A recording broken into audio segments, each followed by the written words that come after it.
ನಮಸ್ಕಾರ ಸ್ನೇಹಿತರೆ. ರಾತ್ರಿ ಜೋರಾಗಿ ಗಾಳಿ ಮತ್ತು ಮಳೆ ಬಂದ ಕಾರಣ ವಾತಾವರಣ ತುಂಬಾ ಕೂಲಾಗಿತ್ತು.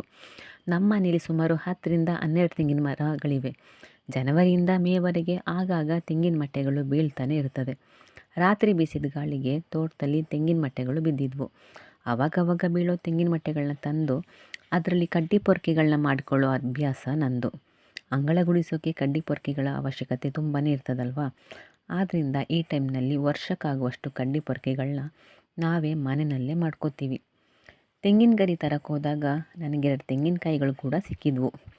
ಮಾರ್ಕೆಟ್ನಲ್ಲಿ ಏನಿಲ್ಲ ಅಂದರೂ ಒಂದು ಕಡ್ಡಿ ಪೊರ್ಕೆಗೆ 50 ರೂಪಾಯಿಂದ 80 ರೂಪಾಯಿವರೆಗೂ ಕೊಡಬೇಕು. ಅದರ ಬದಲಿಗೆ ಮನೆಯಲ್ಲೇ ನಾವೇ ತೆಂಗಿನ ಮರ ಇದ್ದರೆ ಕಡ್ಡಿ ಪೊರ್ಕೆಗಳನ್ನ ಮಾಡ್ಕೋಬಹುದು. ಮೊದಲಿಗೆ ಬಿದ್ದಂತಹ ತೆಂಗಿನ ಮಟ್ಟಗಳಿಂದ ಉದ್ದುದ್ದ ಇರುವ ಗರಿಗಳನ್ನ ಸವರ್ಕೊಂಡು ಕಲೆಕ್ಟ್ ಮಾಡಿ ಇಟ್ಕೊಂಡಿದ್ರೆ ಒಂದೇ ಸಲ ಒಂದು 5-6 ಪೊರ್ಕೆಗಳನ್ನ ಮಾಡ್ಕೋಬೋದು. ಹೀಗೆ ಸವರಿದ ಒಂದೊಂದೇ ಗರಿಗಳನ್ನ ಚಾಕು ಅಥವಾ ಕತ್ತಿ ಸಹಾಯದಿಂದ ಕಡ್ಡಿಗಳನ್ನ ಬೇರ್ಪಡಿಸಿ ಇಟ್ಕೋಬೇಕು. ತೆಂಗಿನ ಮರದಿಂದ ಎಳ್ನೀರು, ತೆಂಗಿನಕಾಯಿ ಮಾತ್ರವಲ್ಲದೆ ಅದರಿಂದ ಸಿಗುವಂಥ ತೆಂಗಿನ ಗರಿಗಳು, ತೆಂಗಿನ ಮಟ್ಟಗಳು ಮತ್ತು ತೆಂಗಿನ ಚಿಪ್ಪುಗಳು ಸಹ ಉಪಯೋಗಕ್ಕೆ ಬರ್ತವೆ.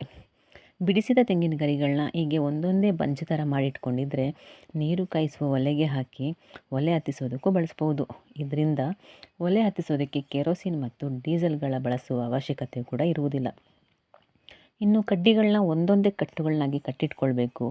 ನಾವು ಹಳ್ಳಿಲಿರೋದ್ರಿಂದ ಒಂದು ವರ್ಷಕ್ಕೆ 12ರಿಂದ 13 ಪೊರ್ಕೆಗಳು ಬೇಕಾಗುತ್ತವೆ. ನಾನು ಆವಾಗಲೇ ಹೇಳ್ದಂಗೆ ವರ್ಷಕ್ಕಾಗುವಷ್ಟು ಪೊರ್ಕೆಗಳನ್ನ ನಾವು ಈ ಟೈಮ್ನಲ್ಲೇ ಮಾಡಿಟ್ಕೊಳ್ತೀವಿ.